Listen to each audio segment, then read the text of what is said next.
is the Colorado Alert. Civil defense information will be broadcast at 6:40. West of the Rockies, you're on the air. Hello. Y2K, how can we prepare? Stop a few of their machines and radios, throw them into darkness for a few hours. We are fighting for our lives. My family must survive. Over 5 years, 1,000 gallons of gas, air filtration, water filtration.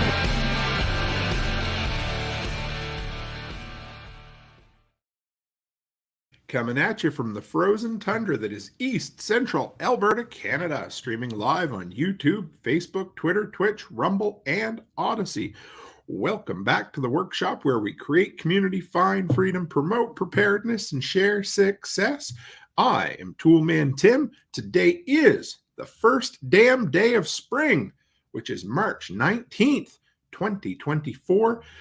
And this is episode 435 of Workshop Radio. How are all my fellow delinquents out there?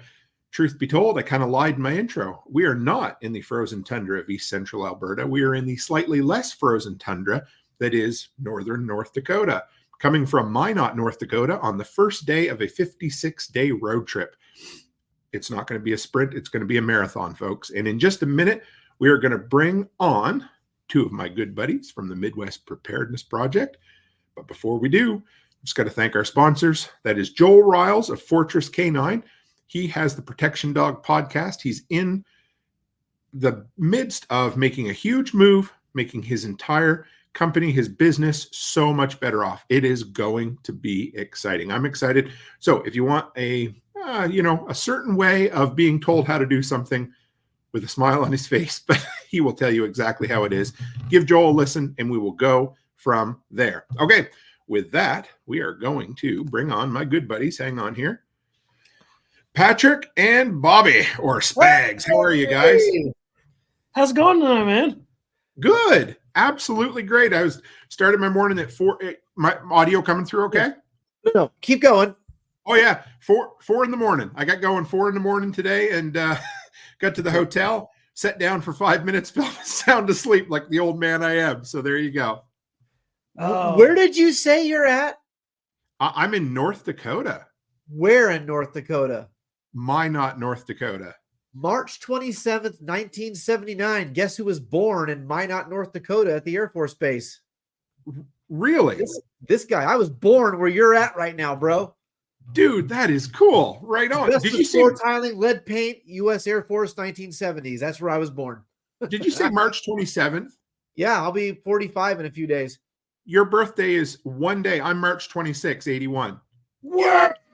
Yeah, there you go. All the stars are aligning here. What the crap? Warriors of the Cold War. Oh, my gosh. Very true. Tail end of Gen X. There you go. How's that? So It's a true story. So what brings you boys on tonight? We are brought to you by our sponsors, Asper Cream.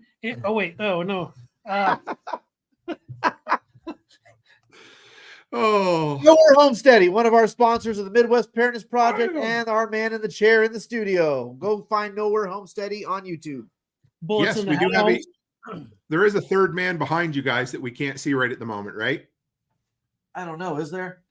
Behind you, behind and front. You know how that goes. Behind and front. Yeah. Oh, yes. The glass wall. I forgot. This is a virtual backdrop, everyone. It's not real. It's the folks that they're sitting there making sure you don't say something inappropriate. You know, they're behind the smoked glass, right? So our handlers. Ooh, yes. We have smoked glass and handlers. Inappropriate. They're fucked. We're all in trouble now, guys. So Yep. You know what? Let's start out with introduce yourselves, boys, and let everybody know who you are, where you come from, you know, how you got so good looking, that sort of thing. Yeah, I'm Spaggs. I'm 40. Wait, that's Tim. I'm Patrick Henry. I'm part of the Midwest Preparedness Project down here. Spaggs and I kind of spearhead a preparedness movement in Northeast Kansas, along with a bunch of our buddies. We run this thing called the Midwest Preparedness Project. It's a twice-a-year festival, you of which are now an alumni too. And so I've been in the prepper movement since I fell out of my mom, and she said that survival is the name of the game, and I've just kept up that attribute the majority of my life. How about you, Spaggs? My name is Bobby Spaggs, longtime listener, first-time caller.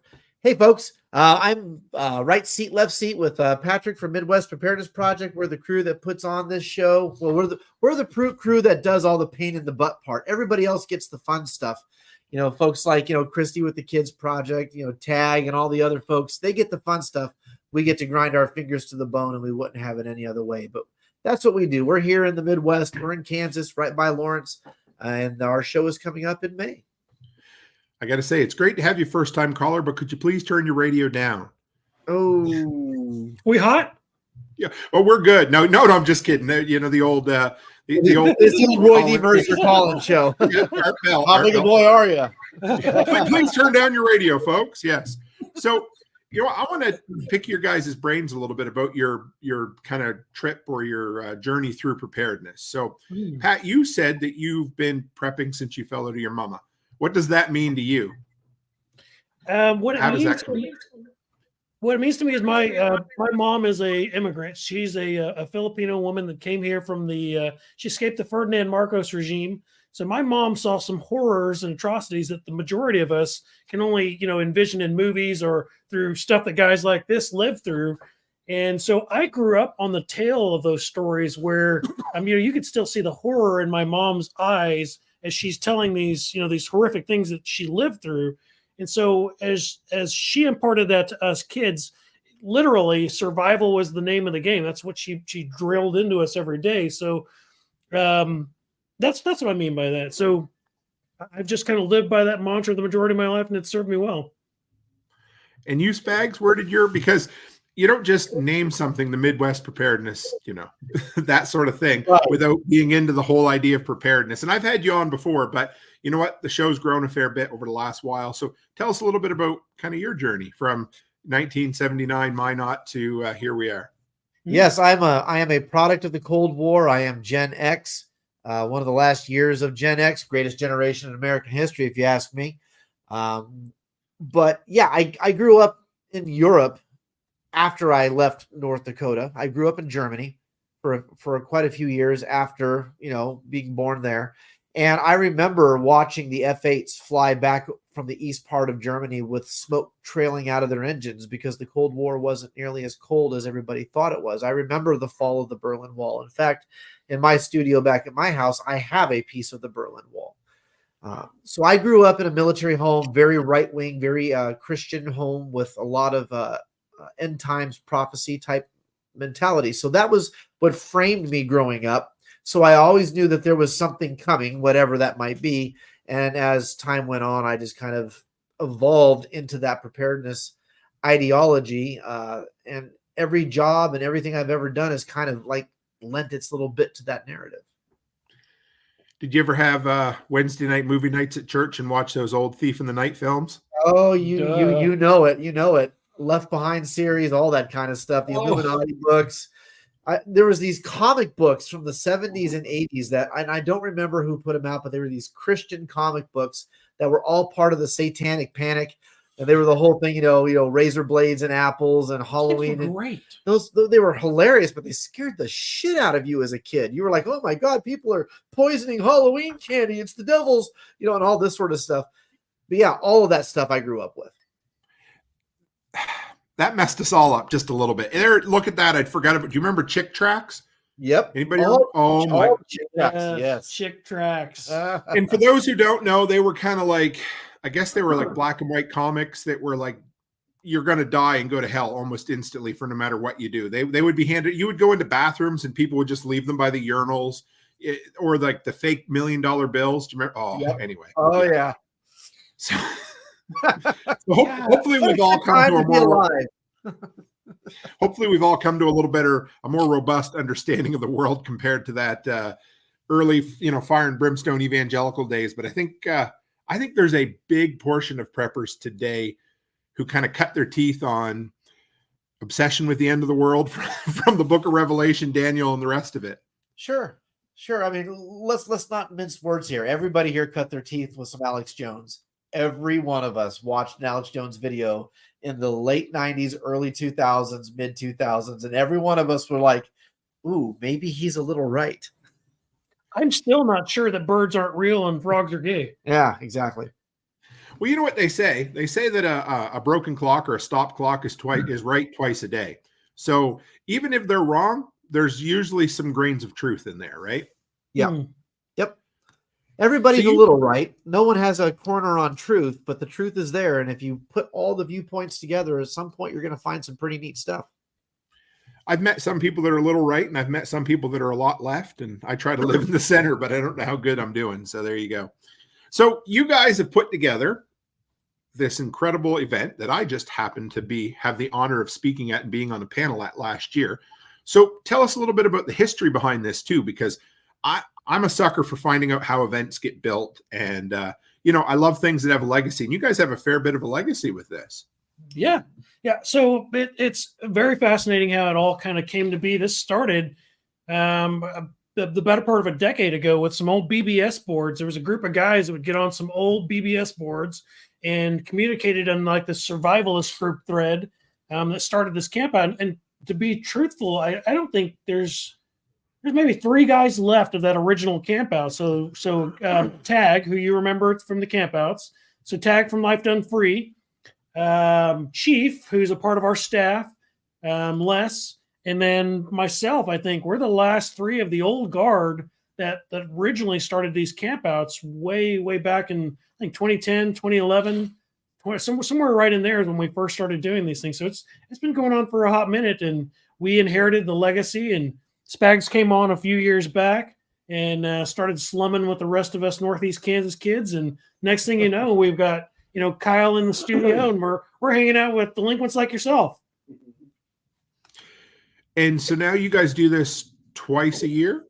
Correct. Once in the spring, once in the fall, and they're week-long camping extravaganzas.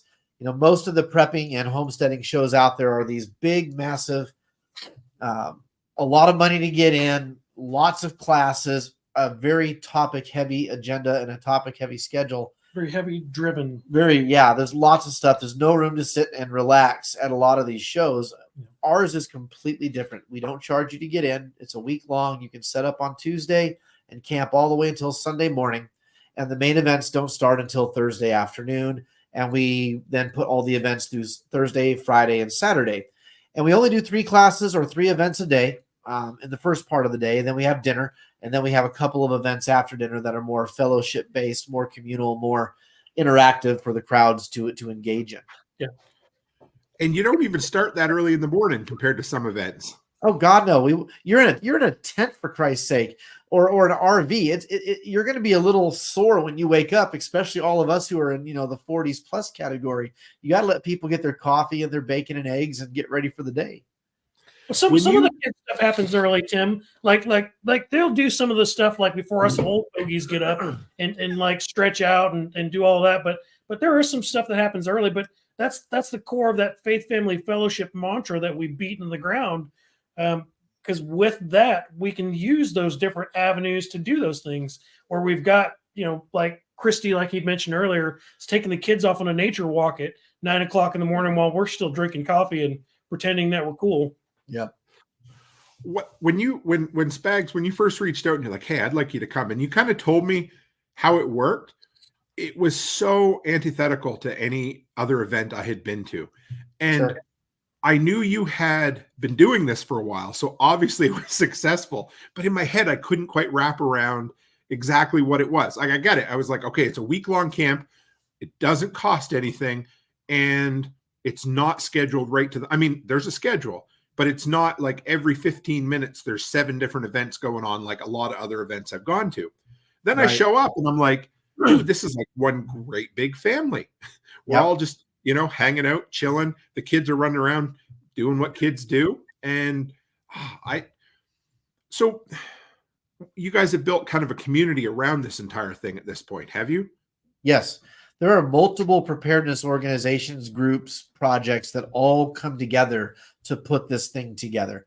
Tag has the Jackson County thing that he's got going on where he's got folks from all over the country coming out there and moving to that location to try to build this massive community. You have my group that I have in the Topeka area. Patrick has folks he deals with. Kyle has people he deals with.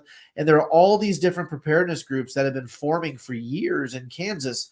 And then you have all the outliers who aren't part of groups yet, but who know people in groups. And it's kind of a word of mouth thing that just kind of blew up and became its own animal over time. I mean, so I'm not exactly sure how far it is, but there was multiple people there from Texas as well, which kind of blew me away. Jeremy, otherwise known as One Step Closer, he's joined with a lot of groups. He comes from from the workshop as well. He was there, which was awesome.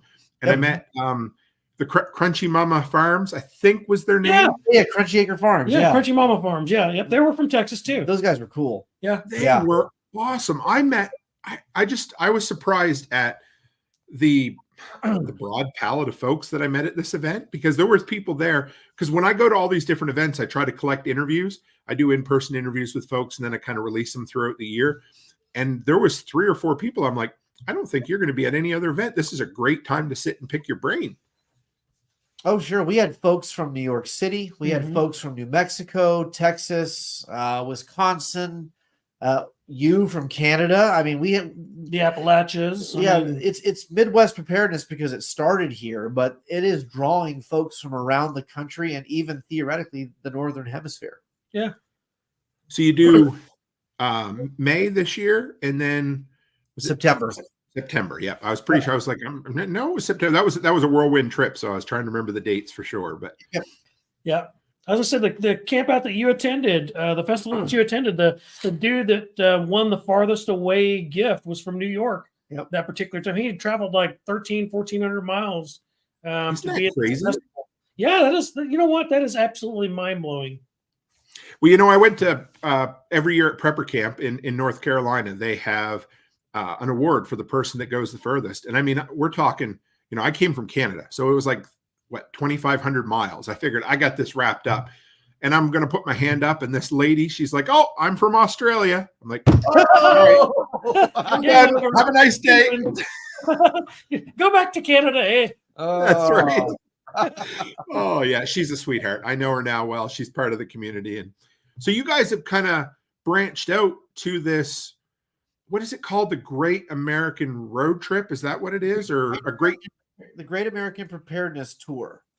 We've linked up with Self-Reliance Festival and the Kentucky Sustainable Living Expo, which all have shows in the spring and all have shows in the fall. And we've created this thing called the Great American Preparedness Tour. And this year, we're launching a program where each show has their own chip. So you go to Kentucky Sustainable Living and you get this poker chip. And you have to ask for it. They're not going to hand it to you. If you think you're going to make all 3 shows, you go ask for it. And then after that, you're going to go see Nicole at Self-Reliance Festival, and you're going to get this one. There we go. If it auto, there we go. And it's printed blurry like that? It's the Self-Reliance Festival poker chip. And we at Midwest Preparedness, of course, have the Midwest Preparedness poker chip. And it's a green, a red, and a blue one. And if you collect all 3 chips throughout 2024 and show proof of it to us, we will be sending you a present come Christmas time for completing the Great American Preparedness Tour. You have to have all 3, though. I was going to say, I got to fill up my bingo card one of these years, because in the fall, I did SRF and Midwest Preparedness. In the spring, I'm doing SRF and Kentucky Sustainable. So, well, as long as you get them all within the same year, you don't have to do them all in the spring or the fall. You have a calendar year to complete the tour. Yeah. Oh, so it's like, yeah. Okay. So you could do Midwest in the spring and the other 2 in the fall, or those 2, 2 in the spring, 1 in the fall. You can do all 3 in the fall, all 3 in the spring. And as long as you get the token from all 3, you get the gift at the end of the year. Your preparedness poker chip run. So let's chat a little bit about the other 2 partners, because it's coming up really quick. So my goodness, what is today? Tuesday. So Friday, I'm going to be at Kentucky Sustainable. So how did this partnership come up? It was a crazy idea that Patrick and I came up with last year, and we approached Shelly and Jason from KSL and then Nicole from Self-Reliance Festival. And we're like, hey, why don't we create this thing where people are encouraged to get out of their comfort zones and travel around the country to various shows that put on, things that are involving preparedness survivalism, homesteading, bushcraft, all of it, right? And encourage folks to start meeting people everywhere, to start creating the communities outside of the initial small circles that all of them tend to form in, right? The whole idea is to cast a wider net. If I'm in, Kentucky, or if I'm in Tennessee, when the bombs drop, I have places to go now. Mm-hmm. If people from there are in Kansas, they have places to go now. And the idea is to spread that net out just a little bit further between the mountain ranges, and let's create something where everyone now has more than one plan. Being a prepper, the old saying, one is none, two is, what is it? Two is one is none. Yeah. And I generally hate those little sayings like that. But in this case, it actually rings true, because you could absolutely be caught with your pants down 1,000 miles from home. What are you going to do? Well, now we know people in New Mexico and New York and Texas and Canada, so that our net is being cast in a way where you have a higher chance of survival no matter where you find yourself. Yep. So I was on with Nicole. She was promoting the Self-Reliance Festival, and we did Sunday evening. We talked. It was actually her presentation on underground networking.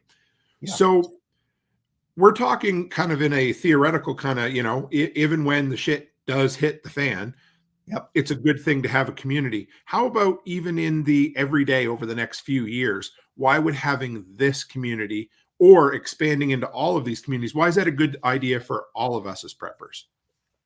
Well, you yourself talk a lot about entrepreneurship, right?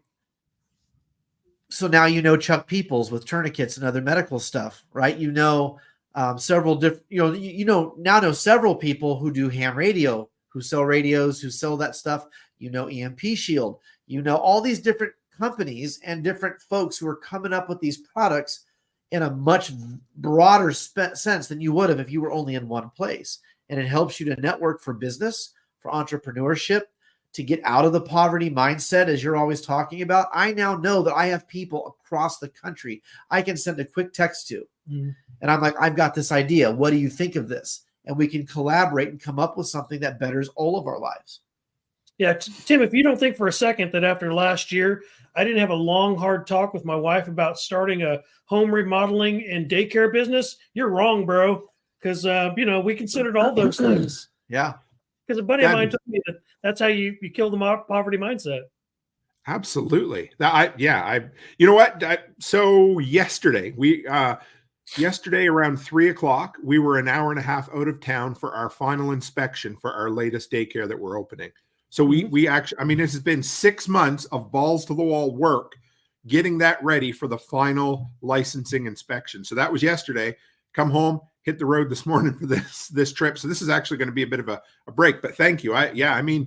We talk about it, and Spaggs, you said like things like 2 is 1, 1 is none are a bit cliche, but the cool thing about a cliche is it's true. It's just been repeated so much that sometimes you become deaf to it in your brain, right? Right. And I love it. I think it's awesome. So what are some of the benefits that come out of events like this? Because I have my own kind of personal opinions, but I'm a sucker for events. I'm hitting 5 up in the next 8 weeks. So what do you see some of the benefits coming out of these are? I think it really depends on your perspective, and at the level at which you choose to participate. And that's kind of the beauty of these events is, you get to choose that level of participation, from whether it's just walking through the gate and mingling with your local favorite celebrity, or whether it's you're actually taking a paid class, or you're actually participating in something that might save your life, your spouse's life, your children's life, down the road. So there's so many different levels of benefits, and it's up to you. It's at what level of an introvert you want to be today. Do you want to be the guy that sits in the back of the room and takes notes while Spaggs and I and, the rest of the class are up there stitching up the dummy or whatever it is that we're doing? Or do you want to actually participate? Do you want to be the person that's up there at the front of the class that's leading the charge, or asking the questions, or learning how to kill the poverty mindset, or building your mutual assistance group in north, south, east, and west locations? There's a whole spectrum, whole slew, I guess you could dare say, cornucopia of reasons why you would attend these events outside of just the shit hitting the fan. Sir, I assign you 15 vocabulary points for the use of the word cornucopia. I do believe, folks, that we just had our first 4-syllable word of the evening. So ding, ding, ding, ding. We have a multi-syllabic dialogue going on here, folks. We're doing much better than the typical grunts and groans that we normally have. So we're doing awesome. So I got a question from Bonnie about speakers. But before we go into that, tell us, because you said mainly it's what, Thursday or Friday, Saturday, Sunday, or Thursday, Friday. Talk about what the events are going to start really Thursday afternoon. So talk about what kind of events, because there's some fun things in there too, but just kind of run us through what a regular kind of event schedule is. Okay, we do three. What we call them classes, even though that may be not quite the right word. We do 3 classes on Friday, 3 classes on Saturday, and those can be anything from a presentation to a demonstration. So this spring, our first event on Friday is a natural beekeeping class by 2 of our local folks. We have the Todd. The Todd is starting a YouTube channel also, and I will be passing his information around, but look up the Todd. And then Michael Staus from Preparedness Radio. They also do natural horizontal bee hives. Yes. And it's all about natural beekeeping. Yes. So they're going to be giving a presentation for an hour on how they build these hives, how they manage them, how they maintain them. Bougie hives, the Leo Sharshaskin. Yes, hives. these are Dr. Leo's, I believe, and Dr. Leo may or may not be involved with us later on in the year. Keep that one to yourself. But share this with anybody else. Shit, we're on the internet. So there's that. The second class is going to be from Dawn Gorman about prepping from a woman's perspective. She's going to come out and she's going to give a class called Fierce and Fearless, a woman's perspective on prepping beyond beans and bullets. Yep. We really wanted this particular spring to have a little more of a feminine flair to it, because so often in these things, it's dude with beard, dude with beard, dude with beard, dude with beard, talking about guns and body armor and all this fun stuff, right? But the fact is, women drive prepping. They always have, because women in most homes control the purse strings and they do the family budgeting. No offense to the chicks with beards, by the way. Yeah, chicks with beards, yeah, whatever. It's 2024. Pronouns. Or the dudes without beards. You know, I mean, they exist too. Or dudes without beards, Yep. But you get it, right? Prepping has been so male-centric for so long that it has become kind of a drudgery to go listen to the same people say the same things for the last 15 to 20 years. Mm-hmm. So we have Dawn Gorman coming in to give that presentation. Then we're going to have what's called the Freedom Panel that you were on last year.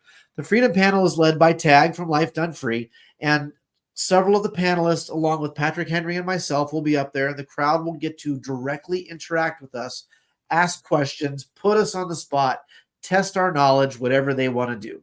And we'll have folks in the audience passing mics around, asking questions and that sort of thing. To end out Friday, we have 4 events this year. We have Christy with the kids events is going to be doing an actual kids giveaway each day. So we're going to start out with a kids giveaway for all the children that participate in all of the children's events that run in tandem with all the adult events. Then we do the big giveaway on Friday for all and that's how we raise money for the show, is we sell, folks like you give us, Patch of the Month Club certificates, and we put those things up on stage and we sell opportunity tickets. And that's how we fund this entire event. That's how we keep it free to the public.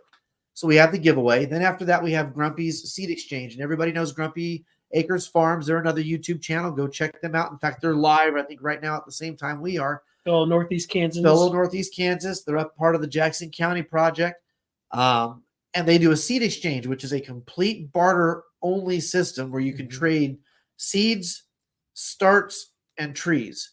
But nothing illegal and nothing that's going to get anyone arrested, and no cash allowed. Those are the only rules. So people will bring all the seeds from their gardens, and they'll exchange them with seeds with other people that they might not have.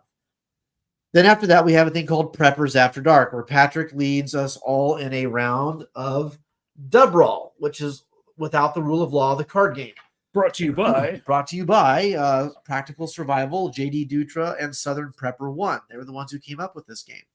Thank you, guys. And that's pretty much how, and you can go to our website, MidwestPreparednessProject.com, and you can actually purchase decks of Dubroll, and we are affiliates, so the project does get a 5% kickback or something like that on those. In one of those packages, there's a golden ticket, and if you get the right package, you actually win the Dubroll factory. Ooh. Did we just was this like the workshop / Charlie and the Chocolate Factory mashup that we've all been waiting for? Sorry. So then we have Saturday. Saturday, we're starting off with a female self-defense course. We have a local shoot house / martial arts studio called Fire Defensive Skills.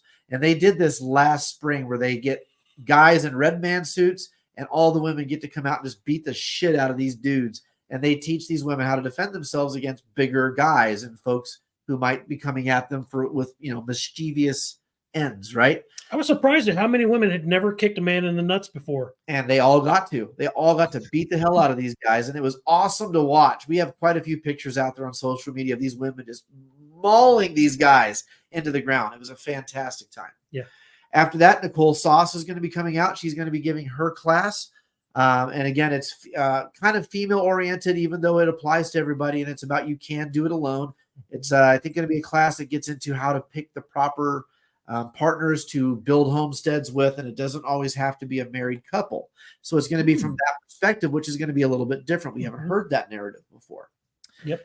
Then the final event on Saturday is going to be Tag and B from Life Done Free are going to be doing a live broadcast on their YouTube channel from the main stage. And there is rumor that there is going to be a heavy incentive to be either online if you're not there physically or in the crowd. Both. And I'm not going to say what the incentive is. I'm going to let him break that Easter egg open for you guys. But it's going to be bad to the bone, and you're not going to want to miss it. It'll be worth driving 2,500 miles from Canada to come down and check it out. It will be worth it. It'll be absolutely worth it. It'll definitely cover your gas bill. Yes. So there's that. One step, ask Bartertown, was that involved, or do we? We're coming up to that. So there you go.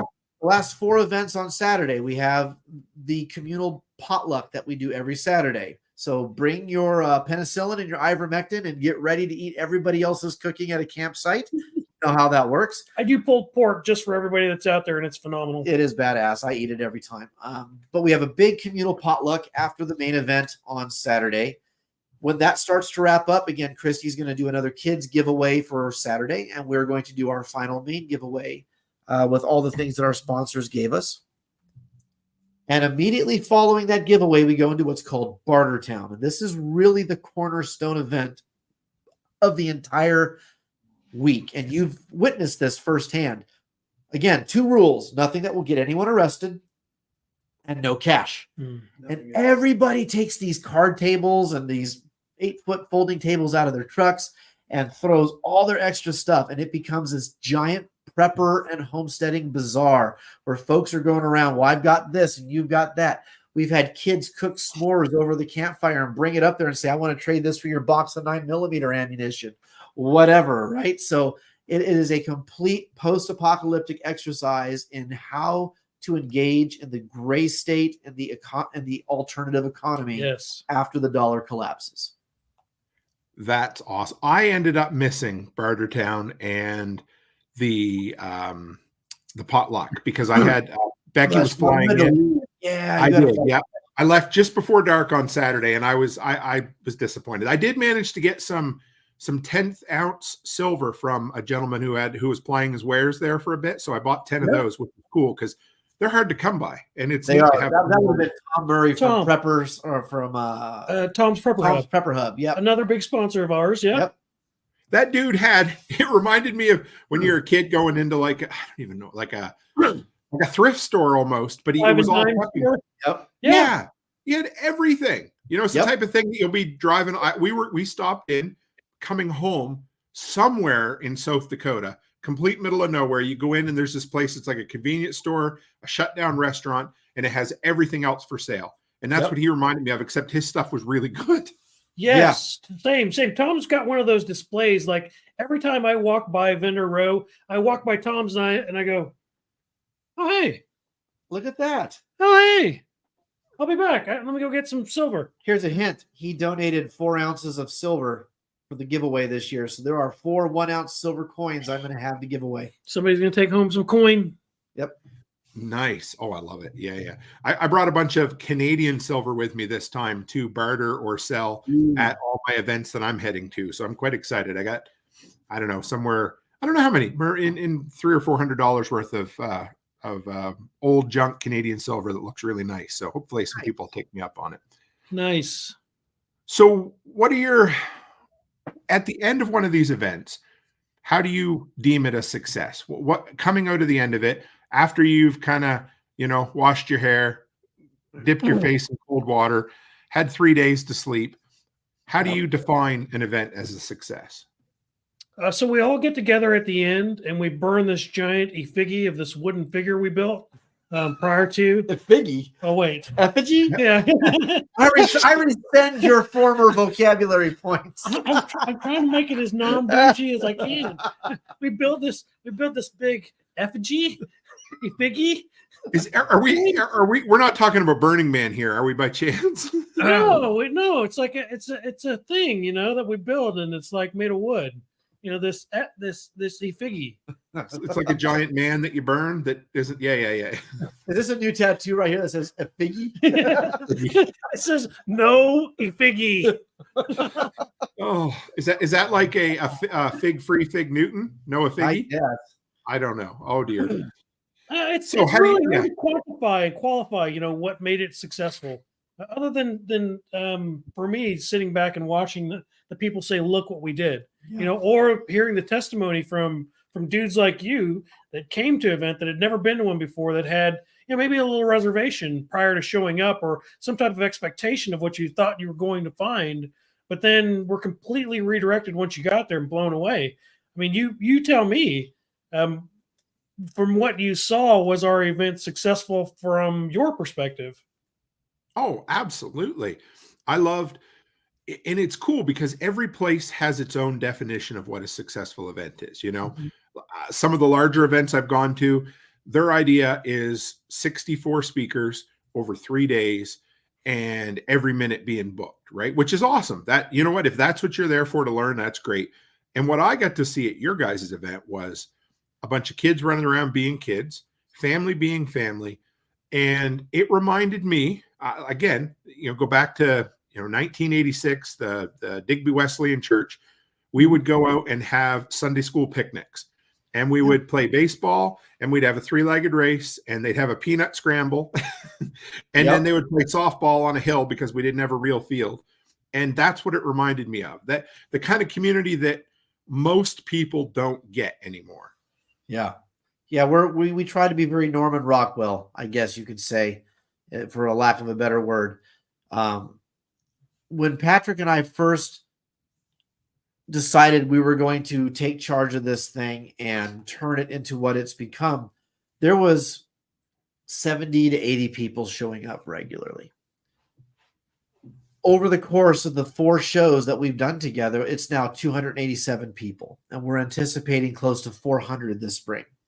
Wow. So the population continues to grow while retaining the old guard, while retaining the people that made it what it was to begin with. It's not one of these things where we had to super monetize it, drive away everybody who started with it because now they couldn't stand what it had become, only to be a complete sellout commercial enterprise. We've done our best to bridge the middle ground where we had to commercialize certain parts of it while keeping true to what it was always supposed to be. And all of the people who were there, the old guard, are still there, showing up, fully supporting us. Guys like Hancock and Barry Montgomery and Chief, Charles Scarborough, Pat Wiley. I mean, I could go on and on and on naming some of the old guards who were part of this before even I was, and they're still there today. And at the same time, we're bringing people from around the country and in some cases around the Northern Hemisphere to come see this thing. So to me, that is a great mark of success when you can hold on to the people that it started with while bringing on all the new people and you're not driving anybody away. That's a very hard thing to do. And I don't know how the hell we did it, because it wasn't because we're the smartest dudes in the room. It's us, and it's all of you, and it's the people watching, and it's the people showing up, the people entrusting the care of their children to Christy while she's doing kids events, the people knowing that Chief and Charles and the guys on our security detail will make sure that their tents are watched at night. It's, Kyle bringing his stage out, taking his trailer and then doubling its size and then him and Todd creating this monstrosity of wood and tarps that we and bringing out a sound system that we don't have to shout and have a hoarse voice at the end of a weekend. It's people coming together and actually building what everyone else imagines they're going to do in the apocalypse. Yes. Two ways I want to kind of take this from there, but all right. So I love how you guys, let's talk about the anarcho principles that come out of this, because I think this is probably the best example of kind of grassroots anarchy. And, I'm an anarcho-capitalist, so it's a perfect example of that. So talk a little bit about how that's founded and where that's grown out of. Anarcho-capitalism is a philosophy that there is no central rulership over you, that you speak for yourself, no one else speaks for you, and that you have the ability to be as free as possible prior to transgressing someone else's freedom. And it's all market-based. It's a philosophy that says that the free market can indeed improve on any problem that the state produces. And the state produces nothing but problems. That's all it produces. It can't do anything right. Just go to the DMV and you'll see exactly what I mean. The state and the government tend to just muck everything up through red tape and unnecessary steps and all that. So an anarcho-capitalist such as yourself and myself, and agorists such as us, we believe that we can come together free from central control and live in a state of communal liberty with each other, have an alternative economy, have alternative education, have alternative power, alternative food production, alternative water collection. And we can do it without having to be reliant on a superstructure of people half the country away who don't care about you. All the kids get together, and every now and then there's a little kerfuffle maybe, but they work it out, and they do so without the heavy-handed, systems that the state would impose. There's people of all walks of life, different political points of view, different religious points of view, right? And we somehow manage to continue to grow the community where we all get along. Mm-hmm. We can all shake hands. We can all fist bump or whatever we want to do at the end of the day. And you've walked away with some seeds, and I've walked away with some bullets, and he's walked away with some silver, and Kyle's walked away with some of these really cool new stickers that he's got. And everyone's happy, and no one feels slighted, and no one feels cheated, because we all observe the principles of respecting everybody's boundaries and liberty. Mm-hmm. That's the free market to a T, because nobody's going to feel cheated when you both decide on what the cost of a transaction is. I fucking love it, man. That makes me smile to no end. Yes. Because that's where we all stand. Like you said, we all come from different backgrounds, different, like religious, whatever it happens to be. Yep. But we agree on the things that matter. And it's just the pure basics. That's it. And the rest is all bullshit. And we can, just don't get hung up on it. Right. Right. Exactly. So you guys have grown, and I guess we're kind of coming up on the 45-minute mark, so we'll get close to here wrapping her up. But you guys have grown a ton. You did I hear correctly that you may have moved to a new location? Oh yeah. So we blew out our last spot. So our last spot, so where we hosted you at, that spot was originally designed for 50 people to camp there. For a period of 1 to 2 days. And as you saw, we were well beyond 50 people. So that campsite is rated for 10 vehicles and 50 people.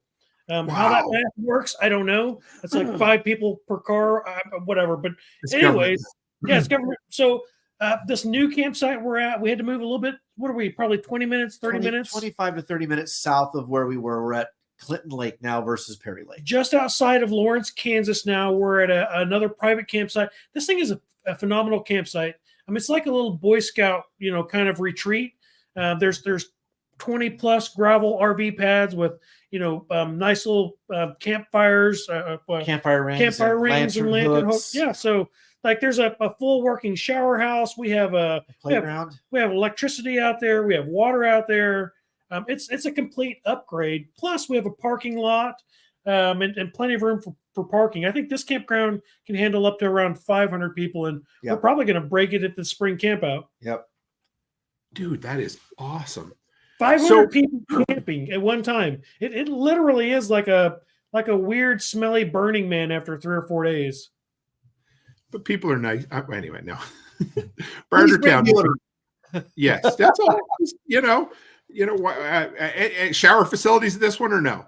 Yes. At the last Oh. one, there was a shower house all the way down that they didn't turn the water on, right? Yeah. Because the Army Corps of Engineers ran out of money.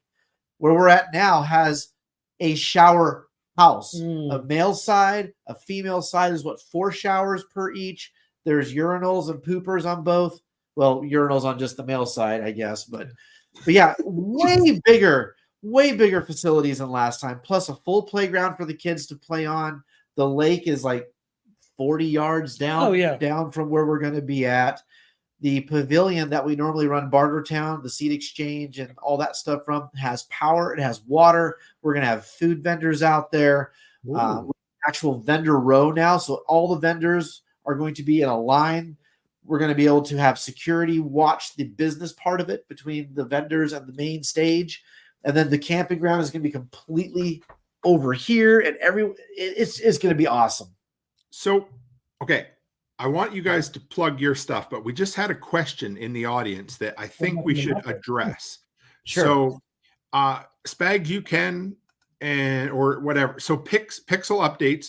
I do believe we're talking about anarcho-capitalism. So, it says agreed, but what about monopolies? So, hey, Lifetime Freeze in the chat tonight. What's up, Tag and B? What's up, guys? Monopolies can only take place with government.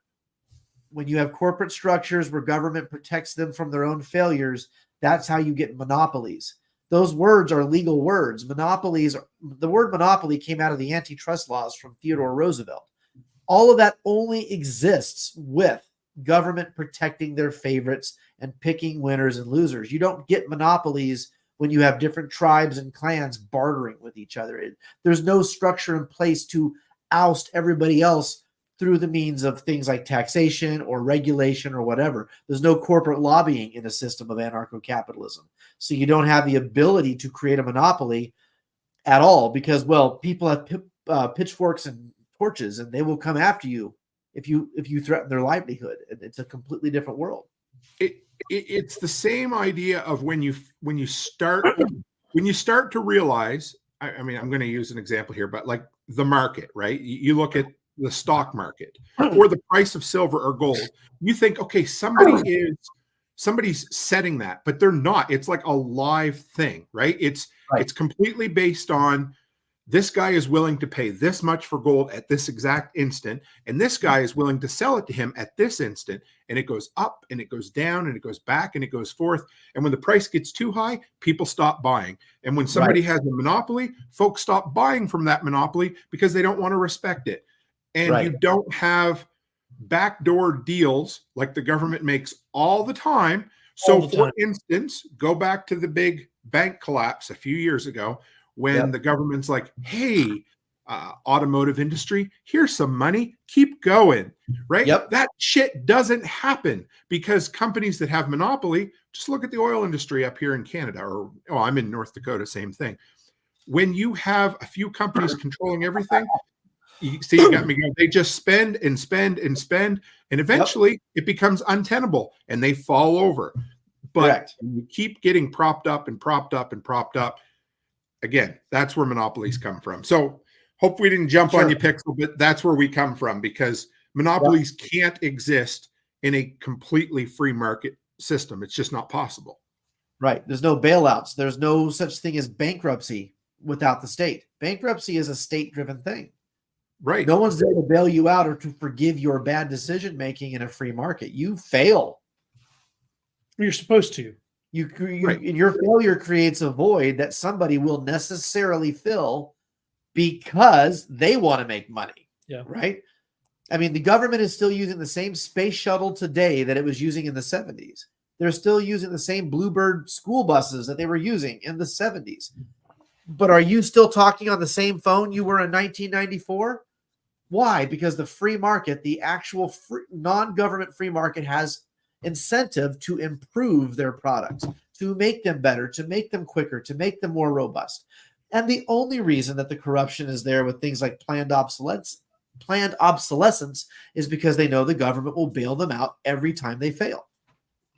And in 23 years, when there is 7 connections better than USB-C on your phone, we're still going to be on USB-C because in the European Union's infinite wisdom, they just mandated that iPhones have to have USB-C. Am I happy that they have them? Yes, I am happy. However, not because the government forced them, because you watch in 10 years or 5 years, there's still going to be USB-C because Apple's not going to come up with anything better. Nobody's going to bother because they're mandated to keep it at this point. So, exactly. Well, it's just like railroad unions. They have these trains that no longer run on coal, but union positions dictate that every train has a coal shoveler on it.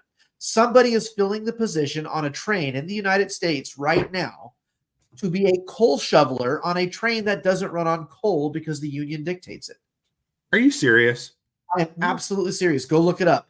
Every train in the United States has to have a coal shoveler on it. It's a position mandated by government sponsoring unions. You mean organized crime?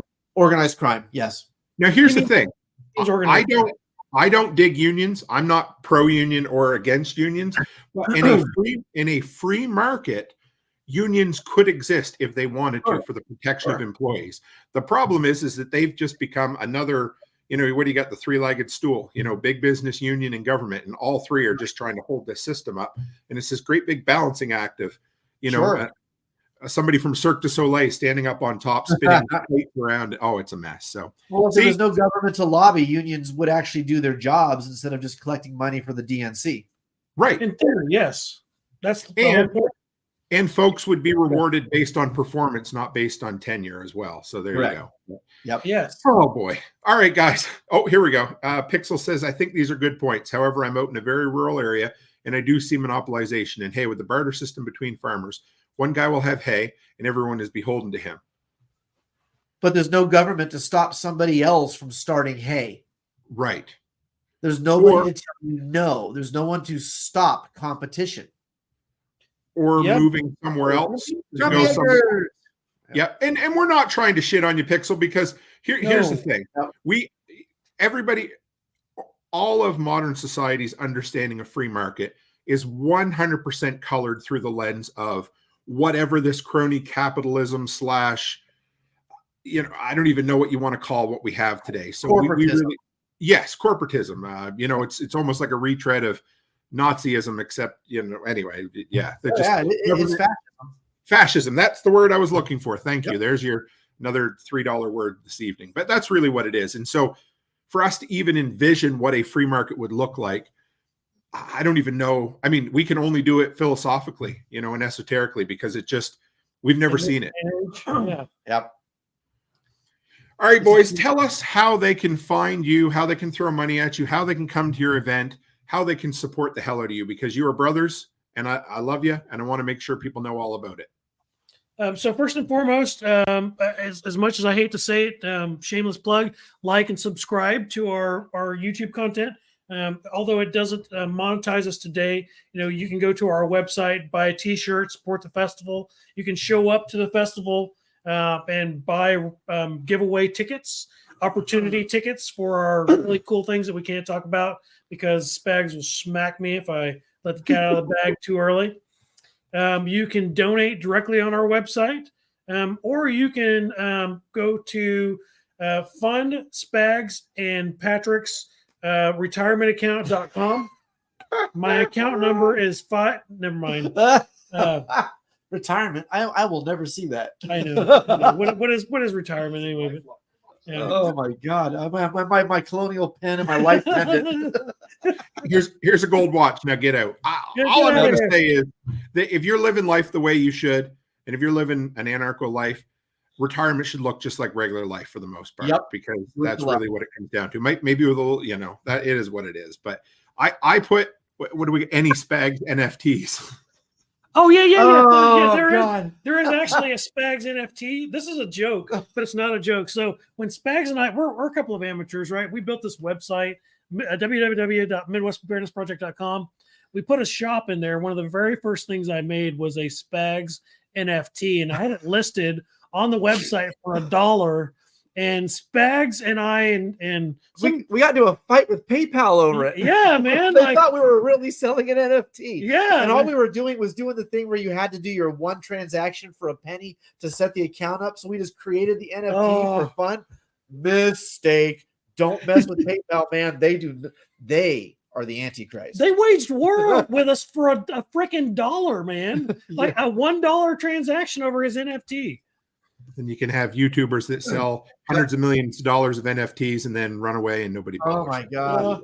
No, go to the website. You can buy t-shirts. We were going to have an event t-shirt coming up. You can currently buy some of our regular t-shirts. And we get a portion of the proceeds from those t-shirts. You can buy dub roll decks of cards on our website, and we get a portion of the proceeds from that. EMP Shield affiliates, My Honey's Kitchen affiliates, and we're hoping to work with more and more of our sponsors to add affiliates, because our mentality is that if we're making money on our website, our sponsors should be making money on our website.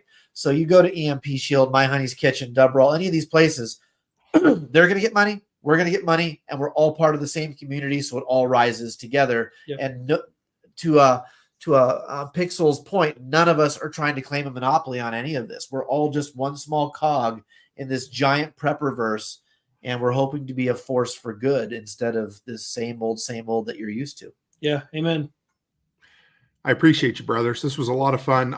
For those who want to know, if you're listening on the audio recording or the live replay, I've got your URL for MidwestPreparednessProject.com is in all the places. So make sure you support them, guys, because they put their money where their mouth is. And, I've told this story many, many times, but my wife always used to joke about all my imaginary internet friends.